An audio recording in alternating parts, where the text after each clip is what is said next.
Sa bawat tinig ng panaghoy at paghiyaw.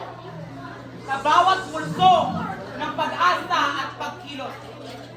Narito ang wikang Pilipino. Isang wikang naglalayag. Isang wikang mapaglaya.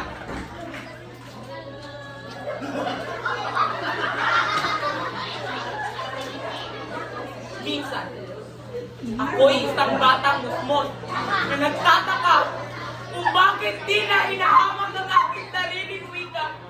Bakit di na hindi ito binabigyan ng kantin? Bakit hindi ito pinapahalagahan?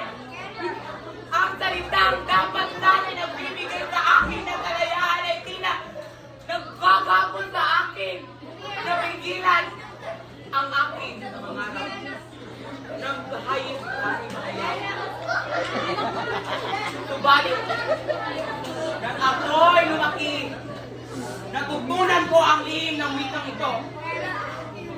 Natutunan ko ang ating wika ay ang tinig ng ating kaluluwa, ang tibok ng ating puso, at ang apoy sa ating damdamin. Sa bawat tula at awit, sa bawat kwento at alamat, nabubuhay ang ating kasaysayan, nabubuhay ang ating pagkakakilanlan.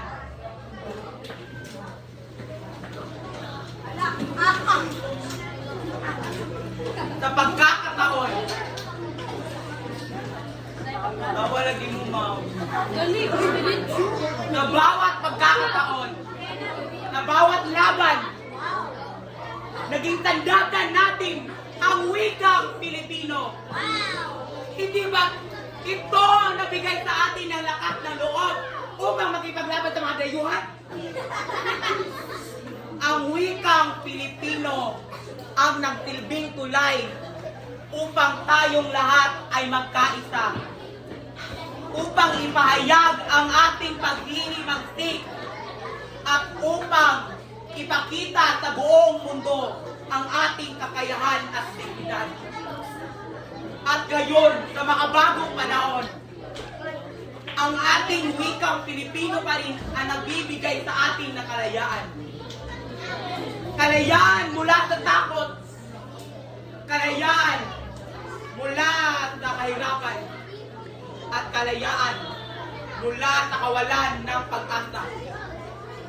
Ang wikang mapaglaya ang siyang nagbibigay sa atin ng lakas at nag-uugnay sa atin, nagbubuklod at nag-bring sa atin to a nice way.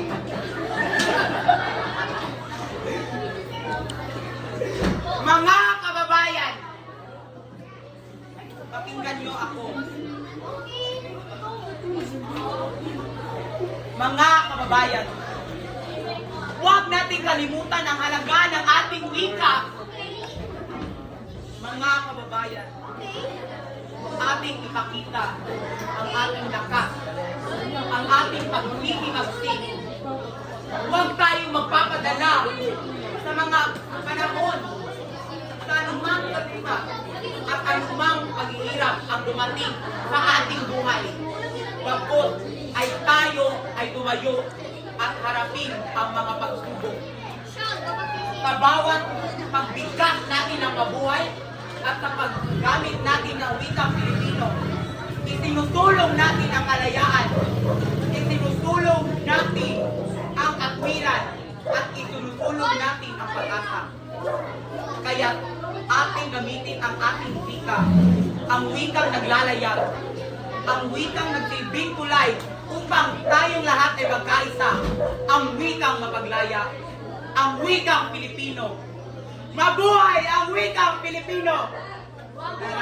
Mabuhay!